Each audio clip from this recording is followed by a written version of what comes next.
Assalamualaikum warahmatullahi wabarakatuh. Kisah ini terinspirasi berdasarkan kisah nyata. Nama, tempat dan karakter telah diubah demi menjaga privasi semua pihak. Segala bentuk kesamaan dan kejadian sebenarnya hanya kebetulan semata. Tonton sampai selesai karena sangat menguras emosi. Jangan lupa juga tekan tombol like dan subscribe. Baiklah, begini ceritanya. Cahaya fluorescen putih dari lampu rumah sakit menyorot Riana, membuatnya terlihat semakin pucat. Ia baru saja menyelesaikan sesi kemoterapi yang melelahkan. Pintu terbuka, dan Dion, suaminya selama 10 tahun, melangkah masuk. Ia tidak membawa bunga, hanya sebuah tas kerja kulit yang kaku. "Dion, kau datang," bisik Riana, berusaha tersenyum, meski rasa sakit menjepit ulu hatinya. Dion tidak membalas senyum itu. Ia hanya berdiri di kaki ranjang, matanya kosong. Dion meletakkan map tebal di meja samping, di antara botol obat dan gelas air. "Aku tidak bisa menahannya lagi, Riana. Kau sakit parah, dan aku tidak siap mengurus rumah tangga yang sebentar lagi menjadi ruang perawatan. Aku sudah meminta pengacara menyiapkan ini." Riana terpaku, air mata langsung membakar sudut matanya. Ia menatap judul berkas, "Surat Gugatan Cerai." "Apa maksudmu? Setelah semua janji kita, aku hanya butuh dukunganmu, Dion," isaknya. Dion menghela napas, seolah ini adalah tugas yang menyebalkan. "Tanda tangani sekarang," desak Dion, suaranya rendah dan mengancam. "Jika kau mempersulit, aku akan memastikan kau tidak mendapatkan 1 rupiah pun dari aset kita. Rumah, deposito, mobil. Kau tidak akan membutuhkannya lagi, Riana, karena kau tidak punya masa depan. Berikan saja kuncinya. Aku sudah pindah ke apartemen lain." Kalimat kejam itu menusuk Riana lebih dalam dari penyakitnya. Ia menyadari suaminya telah mati bahkan sebelum dirinya sendiri. Dengan tangan gemetar, Riana mengambil pena. "Ambil semuanya, Dion. Ambil. Tapi ingatlah hari ini, baik-baik." Tanpa sepatah kata pun, Dion mengambil kunci mobil dan dompet kecil Riana dari laci, menegaskan dominasinya atas sisa-sisa kehidupan mereka. Ia berbalik dan menghilang dari pintu. Begitu pintu tertutup, Riana membiarkan pertahanannya runtuh. Ia menangis tanpa suara, membenamkan wajahnya ke bantal yang berbau disinfektan. Kesepian yang mematikan kini memenuhi ruangan itu, jauh lebih buruk daripada rasa sakit fisik akibat penyakitnya. Ia telah kehilangan segalanya. Atau setidaknya, itu yang Dion pikirkan. 3 hari berlalu. Dion duduk di meja mahoni mewah di kantor pengacara. Ia baru saja menandatangani dokumen yang secara hukum memberinya kepemilikan penuh atas 2 properti dan rekening deposito yang telah ia kosongkan. "Selamat, Tuan Dion. Semuanya berjalan mulus," kata pengacara Surya sambil tersenyum menjilat. Dion tertawa kecil, menikmati kelegaan finansial yang datang dari penyelesaian masalahnya. Tentu saja. Ini adalah awal yang baru. Bebas dari beban dan tanggungan.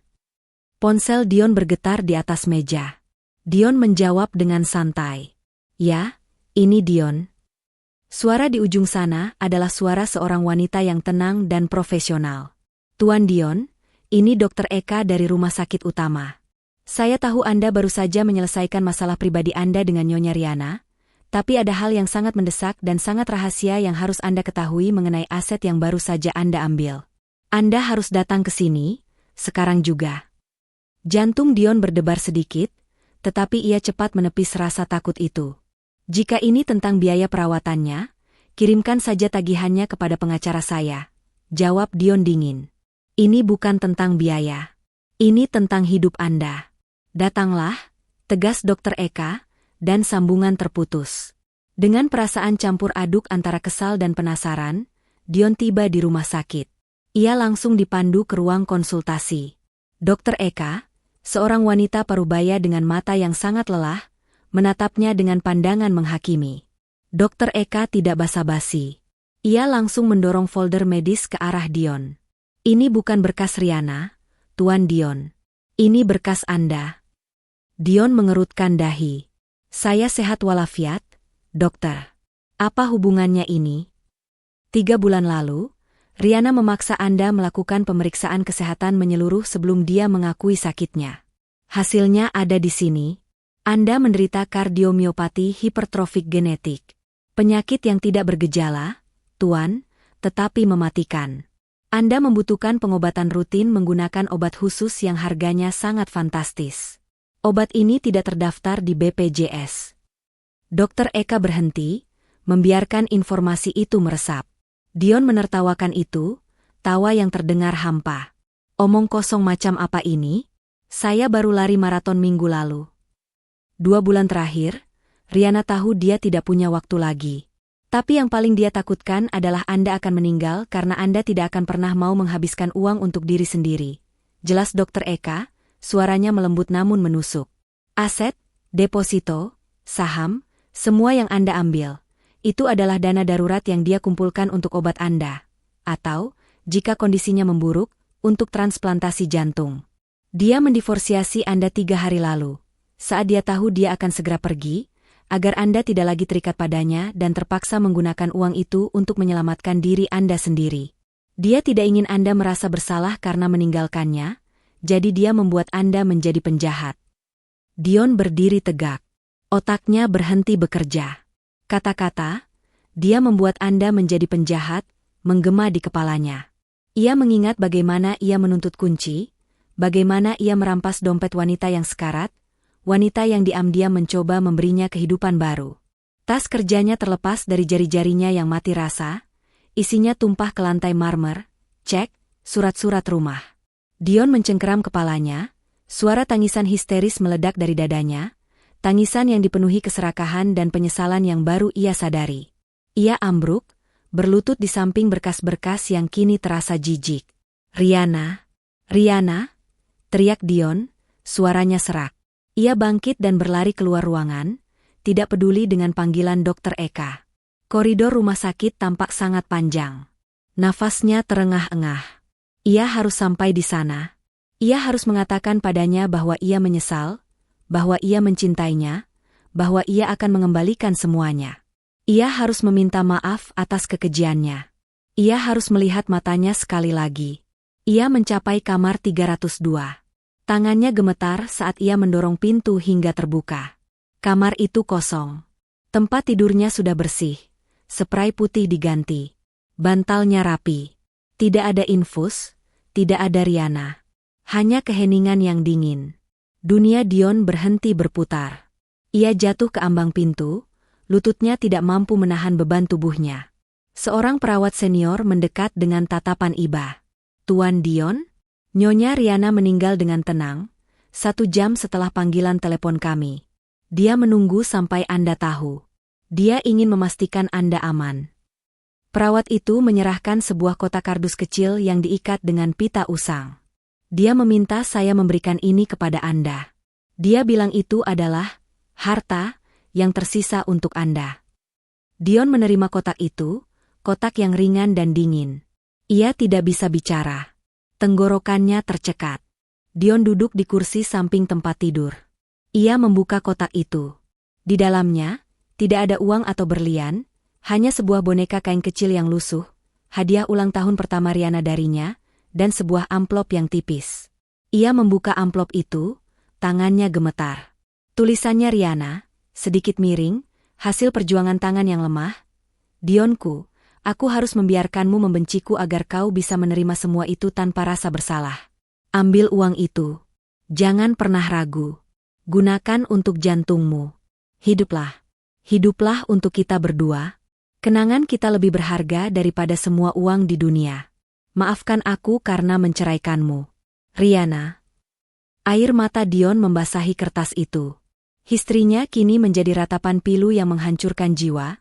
Sebuah penyesalan abadi yang harus ia tanggung, hidup dengan hati yang diselamatkan oleh pengorbanan wanita yang ia hianati. Dion mencengkeram erat kotak kardus kecil itu, seolah itu adalah satu-satunya jangkar yang tersisa dalam hidupnya. Ia meninggalkan kamar 302, berjalan melewati koridor yang kini terasa dingin dan asing. Cahaya matahari sore yang tipis menyelinap melalui jendela, tetapi bagi Dion, dunia tampak seperti abu-abu dan terdistorsi. Ia melewati Dr. Eka di pintu keluar. Dokter itu hanya mengangguk kecil, tanpa perlu mengucapkan kata-kata. Beban penyesalan dan kesadaran akan pengorbanan Riana terasa lebih berat daripada kematiannya sendiri. Dion tahu, setiap langkah yang ia ambil menjauh dari rumah sakit itu adalah awal dari kehidupan yang dipaksa, kehidupan yang ia ambil dengan harga yang tak terbayarkan, kehormatan dan cinta sejati Riana. Dion kembali ke rumah mereka. Rumah yang baru 3 hari lalu ia yakini sepenuhnya miliknya, hasil dari kecurangan yang keji. Rumah itu kosong, sunyi, tetapi setiap sudut terasa penuh dengan jejak Riana yang tak terhapuskan. Di meja dapur, masih ada daftar belanjaan yang ia tulis, setengah selesai, sebelum masuk rumah sakit. Dion naik ke kamar tidur utama. Ia membuka laci tempat ia mengambil kunci mobil Riana, dan di bawah tumpukan syal, ia menemukan satu barang yang tidak ia ambil. Bingkai foto pernikahan mereka, wajah Riana yang bahagia tersenyum padanya. Seketika, Dion menyadari bahwa dia tidak hanya mencuri harta, tetapi juga kenangan dan masa depan yang seharusnya mereka miliki. Dia menjatuhkan diri ke lantai, memeluk bingkai itu. Beberapa minggu kemudian, setelah melalui serangkaian konsultasi medis yang melibatkan berkas Riana, Dion duduk di kursi kulit yang nyaman di klinik spesialis kardiologi. Di tangannya, sebotol kecil obat yang sangat mahal. Ini adalah dosis pertama yang akan menyelamatkan jantungnya. Obat itu dibayar menggunakan dana yang Riana kumpulkan, dana yang dengan kejam ia klaim sebagai miliknya. Ironi itu mencekiknya. Ia menelan pil itu dengan kesulitan. Rasa pahitnya bukan hanya karena kandungan obatnya, tetapi juga karena realisasi bahwa setiap detak jantung yang akan ia nikmati adalah perpanjangan dari pengorbanan Riana. Ia berjanji pada dirinya sendiri, bahwa ia tidak akan pernah menghamburkan kesempatan hidup kedua ini. 2 tahun berlalu. Dion, yang sekarang terlihat lebih kurus tetapi sehat berkat pengobatan rutin, berdiri di depan sebuah plakat perunggu baru di lobi rumah sakit. Plakat itu bertuliskan, Yayasan Riana Dharma, untuk pasien penyakit jantung genetik. Ia telah menjual semua aset yang dia ambil, menginvestasikan kembali dana itu, beserta seluruh kekayaan pribadinya yang tersisa, untuk mendukung yayasan yang fokus pada pengobatan kardiomiopati, terutama bagi mereka yang tidak mampu. Dia menjalani hidup sebagai seorang filantropis yang pendiam, tidak pernah menikah lagi, menolak kemewahan yang dulu ia dambakan. Di sakunya, ia selalu membawa boneka kain lusuh dan surat Riana. Dia tidak pernah mencari pengampunan dari orang lain, hanya berusaha hidup dengan hati yang baru, yang berdetak hanya karena cinta yang ia hianati. 3 tahun setelah mendirikan yayasan, Dion duduk di kursi kayu sederhana di area konsultasi Yayasan Riana Dharma. Di depannya, duduk seorang wanita muda bernama Maya, matanya penuh air mata haru bercampur lega. Maya baru saja diberitahu bahwa putranya yang berusia 5 tahun, yang menderita kardiomiopati, akan menerima pembiayaan penuh untuk operasi kritis. Dion memegang tangan Maya dengan lembut. Ambillah semua dukungan yang Anda butuhkan, Nyonya. Ini adalah harapan kedua, kata Dion, suaranya serak namun mantap. Ketika Maya bertanya siapa Riana, Dion hanya tersenyum sedih. Dia adalah seseorang yang mengerti bahwa cinta sejati lebih mahal daripada semua kekayaan yang ada. 5 tahun setelah kepergian Riana, musim hujan baru saja berlalu.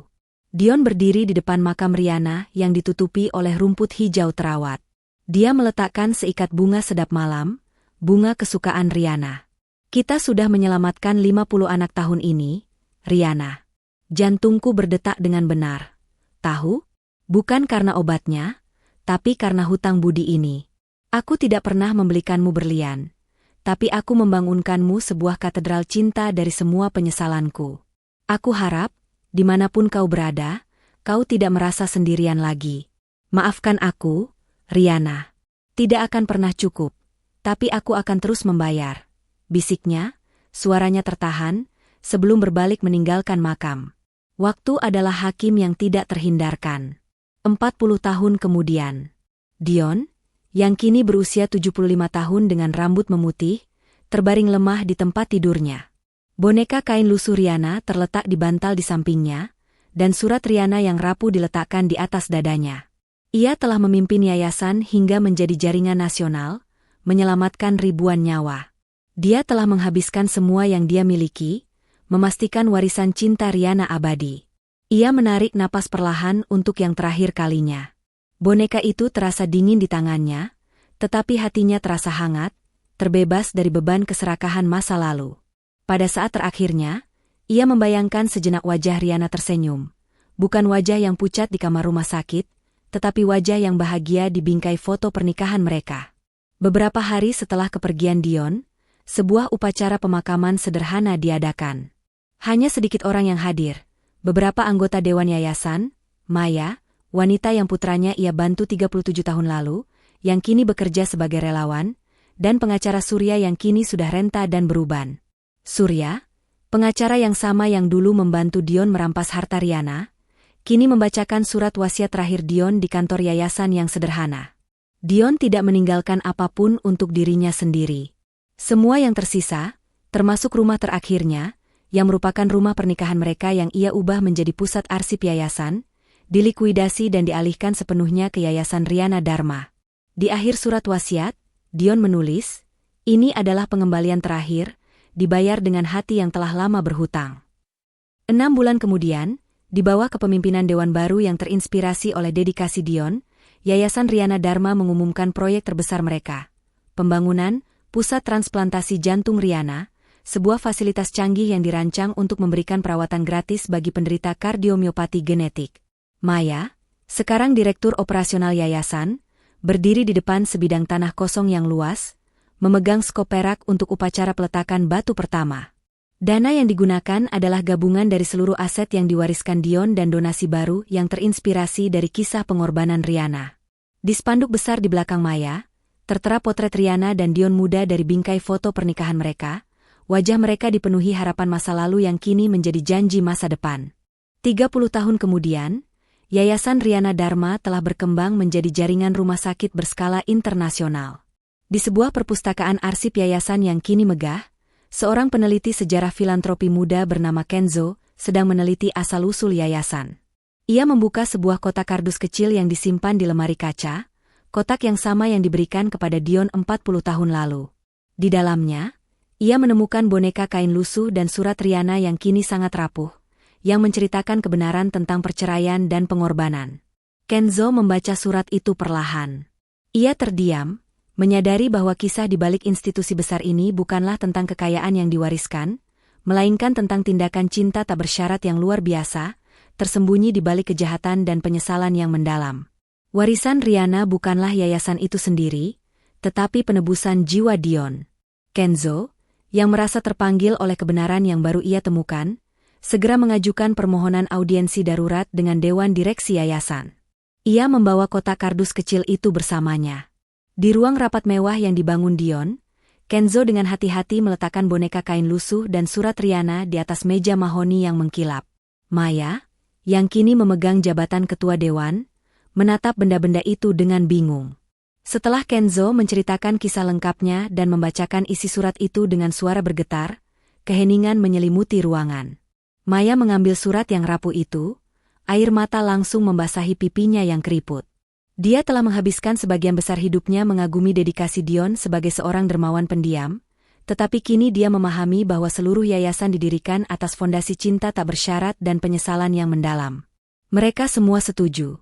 Sejarah yayasan harus ditulis ulang dengan jujur, menempatkan Riana sebagai martir cinta sejati. Beberapa bulan kemudian, dalam perayaan ulang tahun berdirinya Yayasan Riana Dharma yang ke-40, sebuah acara besar diadakan di Pusat Transplantasi Jantung Riana. Di hadapan ribuan donatur, pasien, dan staf, Maya, dengan rambutnya yang sudah memutih, berdiri di podium.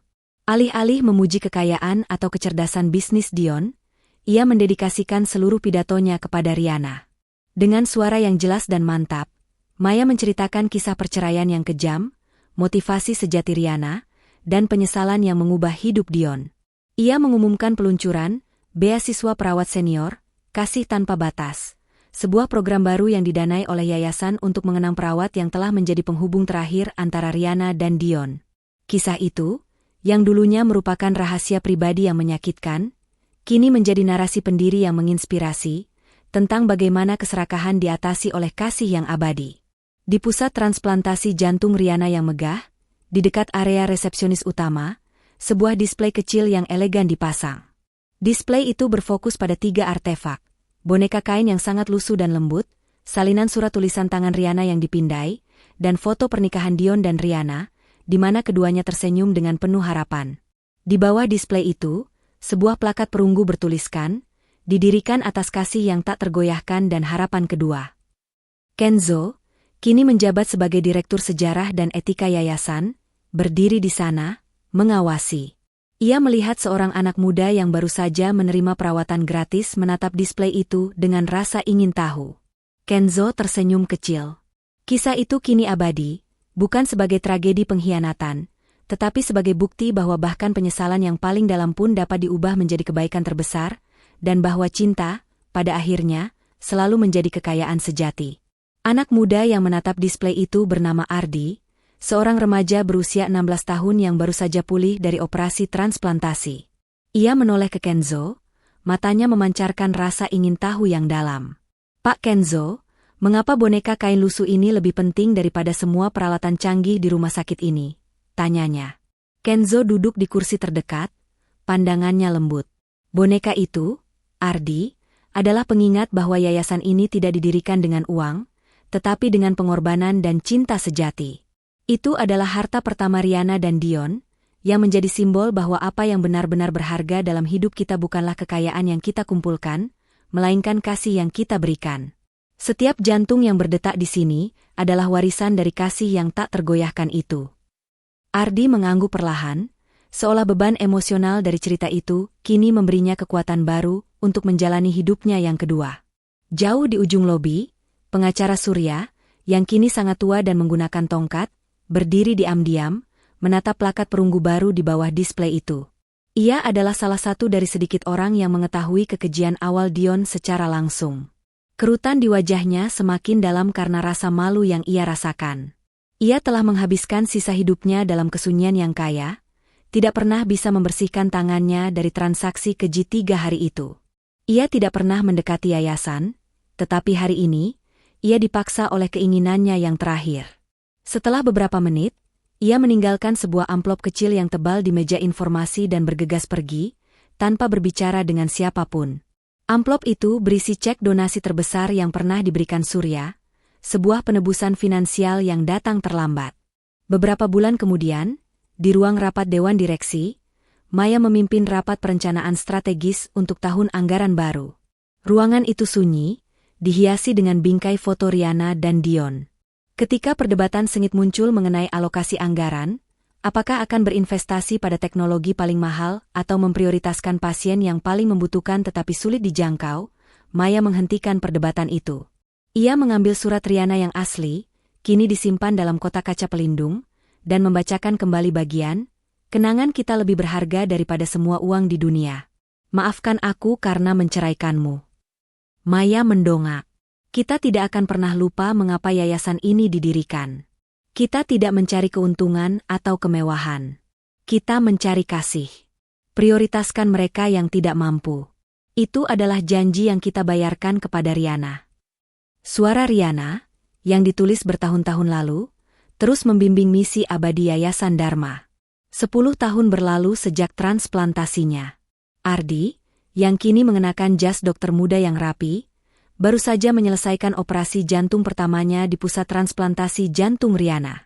Ia berdiri di lobi, menatap display berisi boneka kain lusuh dan surat Riana. Jantungnya berdetak dengan kuat, mengingatkannya pada hutang hidupnya. Ia sadar, ia tidak hanya mewarisi jantung baru, tetapi juga janji untuk terus menyebarkan kasih tak bersyarat. Dia telah menjadi simbol hidup dari harapan kedua yang diwariskan Dion dan Riana. Kenzo, yang menghabiskan sebagian besar waktunya mengurus arsip di bekas rumah pernikahan Dion dan Riana, sedang merapikan sebuah lemari tua di gudang. Di balik panel kayu yang longgar, ia menemukan sebuah kalender dinding yang sudah menguning, tanggal 3 hari setelah Riana menyerahkan kunci mobilnya ditandai dengan lingkaran merah. Di sebelahnya, Riana menulis catatan kecil, "Selesai. Sekarang, hiduplah, Dion. Kau berhak atas harapan kedua." Kenzo merasakan gelombang emosi. Pengorbanan Riana tidak hanya dramatis. Itu adalah keputusan yang dingin, dihitung, dan final, untuk memastikan Dion selamat. Di ruang rapat, Maya meletakkan cek besar di atas meja, donasi anonim dari pengacara Surya. Dana ini luar biasa, tetapi kita akan menggunakannya sesuai prinsip Riana, ujar Maya. Mereka memutuskan untuk mengalokasikan seluruh dana tersebut untuk proyek pelosok hati, program yang bertujuan menjangkau daerah terpencil di mana diagnosis dan perawatan kardiomiopati genetik belum tersedia. Ini adalah cara yayasan memastikan bahwa bahkan orang yang paling tidak mampu pun menerima harapan kedua yang telah mereka janjikan. Surya, yang tidak pernah meminta pengakuan, akhirnya membayar hutangnya, dan Riana, melalui yayasan, memberikan ampunan terakhirnya kepada orang-orang yang membutuhkan. Setahun setelah proyek pelosok hati diluncurkan dengan dana dari donasi Surya, Maya dan tim kecilnya melakukan perjalanan ke daerah terpencil di pegunungan Sulawesi. Mereka tiba di sebuah desa yang baru pertama kali terjamah oleh bantuan medis kardiologi. Melihat seorang anak perempuan berusia 6 tahun yang sebelumnya didiagnosis menderita gagal jantung kini tersenyum saat diperiksa oleh tim medis, Maya merasakan air mata membasahi matanya. Ini bukan lagi tentang administrasi atau angka. Ini adalah perwujudan langsung dari janji yang dibayar mahal. Maya melihat ke langit, berbisik, "Ini untukmu, Riana. Kasihmu mencapai tempat yang tidak terjangkau oleh kekayaan." Dr. Ardi, yang kini menjadi salah satu kardiolog termuda dan paling berbakat di Yayasan Riana Dharma, ikut serta dalam proyek pelosok hati. Ia berdiri di dalam mobil klinik yang telah dimodifikasi, menggunakan alat USG portable untuk memeriksa jantung seorang bayi yang memiliki gejala kardiomiopati. Ardi bekerja dengan tenang, namun di balik ketenangan profesionalnya, ia merasakan beban emosional yang berat. Setiap ketukan monitor yang ia dengar adalah gema dari detak jantungnya sendiri. Setelah menyelesaikan pemeriksaan dan meyakinkan ibu bayi itu tentang rencana perawatan, Ardi menyentuh ringan dadanya. Ia tahu, tugasnya bukan hanya menyelamatkan nyawa, tetapi juga menanamkan cinta dan harapan yang menyelamatkannya dahulu. Kenzo, kini bersemangat dengan peran barunya sebagai penjaga sejarah, akhirnya menyelesaikan pembaruan display utama di pusat transplantasi jantung Riana. Ia telah menyusun kalender dinding yang menguning itu, dengan tulisan tangan Riana yang tegas. "Selesai. Sekarang, hiduplah, Dion." Teks itu ditempatkan di dalam kotak kaca kecil yang elegan di samping boneka kain lusuh dan foto pernikahan. Papan penjelas yang baru kini berbunyi, "Warisan kasih yang terakhir, keputusan yang membebaskan dan menyelamatkan." Kenzo mundur, mengamati display itu. Kisah cinta, pengkhianatan, dan penebusan kini terpampang jelas, menjadi jantung moral abadi yayasan, sebuah monumen yang jauh lebih berharga daripada marmer dan baja. 20 tahun setelah menerima jantung barunya, Dr. Ardi, kini berusia 36 tahun, berdiri di podium auditorium Pusat Transplantasi Jantung Riana, memberikan kuliah perkenalan kepada angkatan internis baru. Auditorium itu megah, penuh dengan wajah-wajah muda yang bersemangat. Di slide presentasi, ia menampilkan gambar sederhana, boneka kain lusuh dan surat Riana. "Kalian akan belajar anatomi, bedah, dan farmakologi," kata Ardi, suaranya tenang namun kuat. "Tetapi ingatlah, fondasi rumah sakit ini bukanlah baja atau teknologi mahal. Itu adalah cinta yang dikorbankan. Boneka ini, yang menjadi artefak pendiri kita, mengajarkan kita satu hal. Setiap pasien di sini tidak hanya membutuhkan keterampilan teknis, tetapi juga kasih tak bersyarat. Jangan pernah lupakan hutang moral kita kepada Riana dan penebusan Dion. Jantung baru yang kalian pegang adalah janji yang harus ditepati." 50 tahun telah berlalu sejak perceraian keji itu. Maya, kini seorang wanita tua yang anggun berusia akhir 80-an, didukung oleh seorang perawat, mengunjungi sebuah batu nisan ganda yang sederhana di pemakaman tenang yayasan.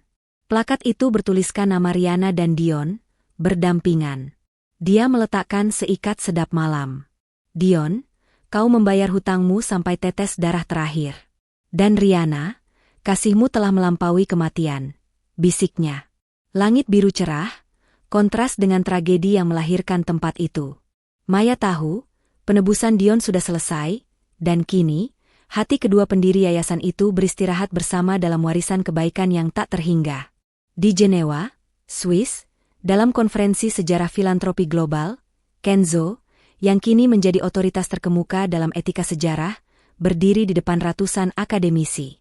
Judul presentasinya, yang terpampang besar di layar, berbunyi, "Kasih sebagai dana filantropi utama, penebusan Dion dan pengorbanan Riana Dharma. Kenzo tidak menggunakan data keuangan, melainkan kisah boneka lusuh dan surat yang rapuh itu.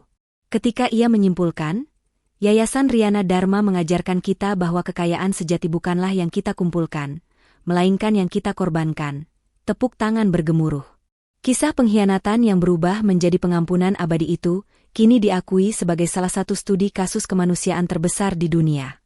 10 tahun setelah presentasi Kenzo di Jenewa, Dr. Ardi, yang kini telah menggantikan Maya sebagai CEO Global Yayasan Riana Dharma, duduk di kantor utama yang menghadap pusat transplantasi jantung Riana. Di mejanya, ia memiliki berkas tebal mengenai ekspansi yayasan ke benua Afrika, sebuah proyek monumental.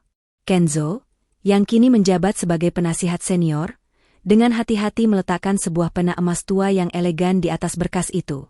Pena yang sama yang digunakan Riana untuk menandatangani surat cerai, bisik Kenzo. Ardi mengambil pena itu, beratnya terasa di tangannya. Ia menatapnya sejenak, mengingat harga dari harapan kedua yang ia terima. Dengan satu tarikan napas, ia menandatangani dokumen ekspansi itu, mengabadikan warisan Riana di kancah global.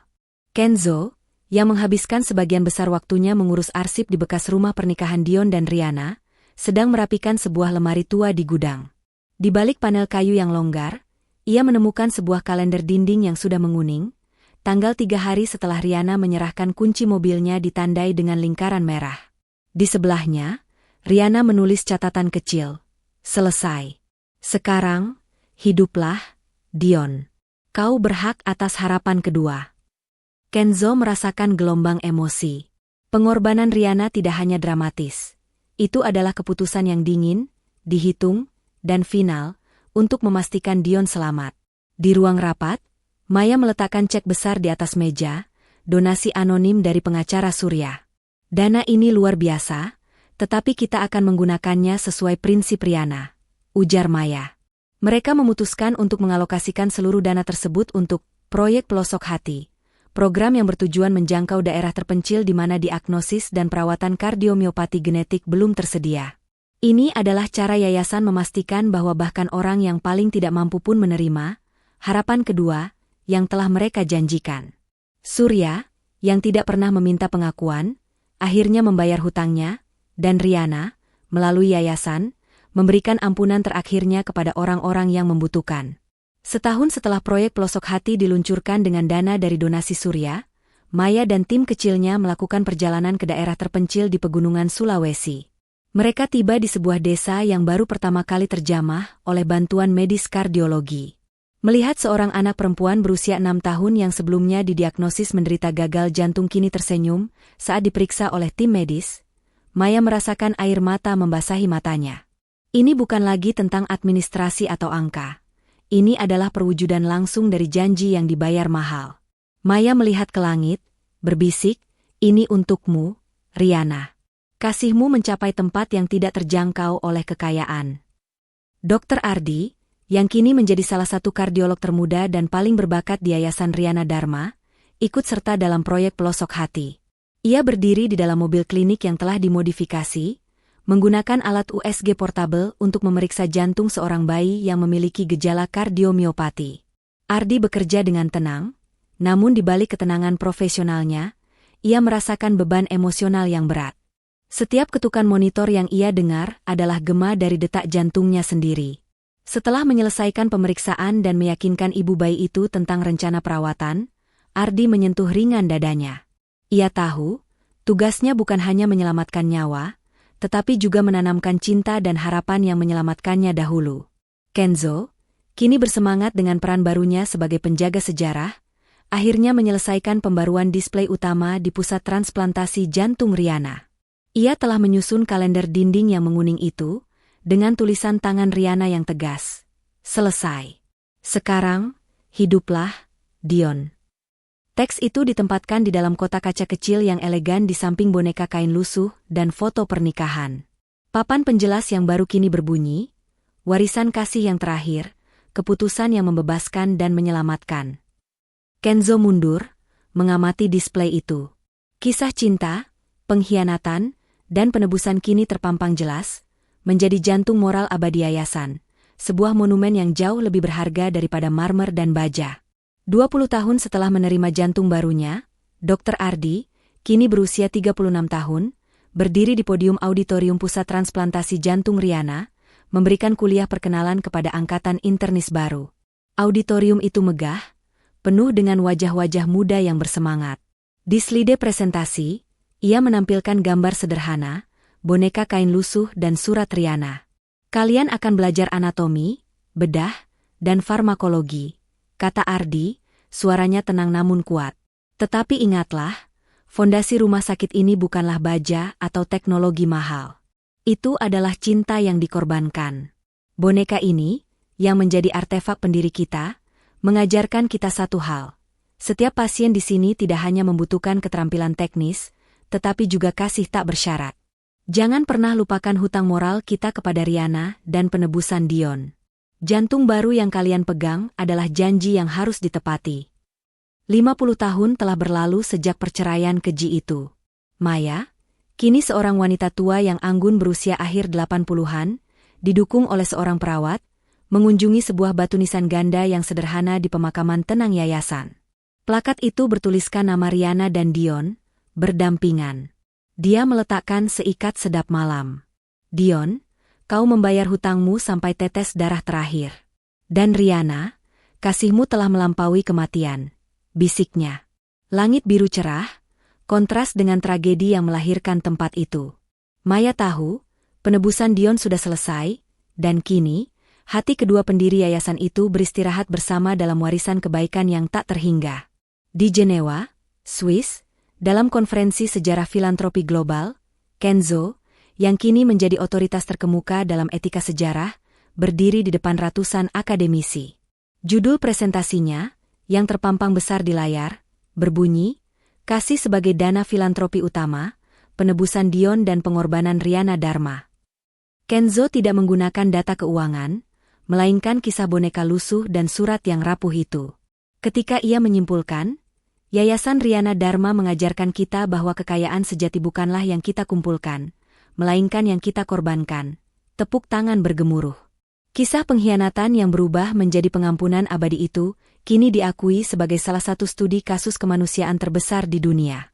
10 tahun setelah presentasi Kenzo di Jenewa, Dr. Ardi, yang kini telah menggantikan Maya sebagai CEO Global Yayasan Riana Dharma, duduk di kantor utama yang menghadap Pusat Transplantasi Jantung Riana. Di mejanya, ia memiliki berkas tebal mengenai ekspansi yayasan ke benua Afrika, sebuah proyek monumental. Kenzo, yang kini menjabat sebagai penasihat senior, dengan hati-hati meletakkan sebuah pena emas tua yang elegan di atas berkas itu. Pena yang sama yang digunakan Riana untuk menandatangani surat cerai, bisik Kenzo. Ardi mengambil pena itu, beratnya terasa di tangannya. Ia menatapnya sejenak, mengingat harga dari harapan kedua yang ia terima. Dengan satu tarikan napas, ia menandatangani dokumen ekspansi itu, mengabadikan warisan Riana di kancah global.